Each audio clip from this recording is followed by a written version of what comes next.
Well, everyone, it's time for us to go and take a look at the iPhone SE first generation and see how this particular iPhone holds up in the later part of 2024. Now, number one, I would probably tell every single person out there, this phone I loved a lot. It was a very interesting device, and I do think it was easily one of the better phones that Apple made up until that point. Unfortunately, it probably does not make a lot of sense to go ahead and own this type of iPhone anymore. And we'll talk about that throughout this whole entire video. Number one, I think the main reason why I would not recommend any single person to basically go through and own this type of phone anymore is basically from the software standpoint. The build quality of this iPhone, I still think looks pretty decent. You're still getting a 4-inch IPS LCD panel on this thing. You're still maintaining, pretty decent, fingerprint sensor on this thing too, which is pretty good. Big bezels on the top and bottom, lightning port at the bottom with the headphone jack too, which is pretty decent. And the standard, aluminum glass back, which kind of was like a standard of both. I think that was a really, really nice thing going on between them as well. Now, this thing doesn't have any wireless charging. There's not really any IP certification.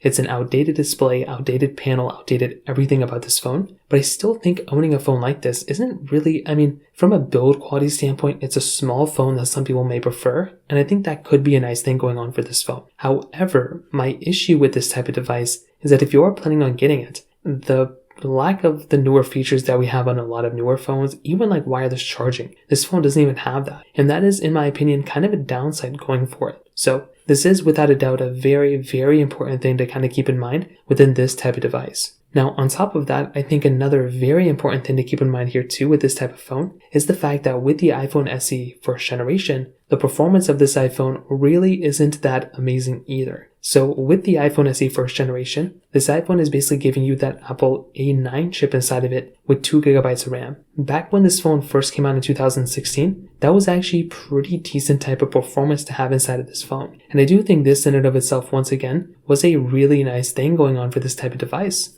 You were able to go through, you were able to pick it up and get a very small phone that was basically giving you the same exact performance as the main flagship of this day and age. But like I mentioned before, the main problem that we're experiencing with this type of device now is that this type of phone, although it was great in 2016, it is very outdated in 2024. That was 8 years ago, and this phone really hasn't done that good of a job since then. So that is kind of the problem that you're going to be experiencing with this type of phone once again. So if you are going to go through and use this type of phone, you're going to be experiencing that type of problem. So this is, once again, without a doubt, another very big problem that you might be experiencing with this type of phone as well. Now, finally, I think the battery life of this iPhone 2 has kind of gone down quite a bit. It's not really that great of a performing iPhone. And like I mentioned before, those things are kind of the problems that you're going to be experiencing when you are going through and basically buying an iPhone like this. So at the end of the day, I feel like these types of phones, they're still, interesting devices, and there's small phones that you can, that a lot of people will probably still pick up.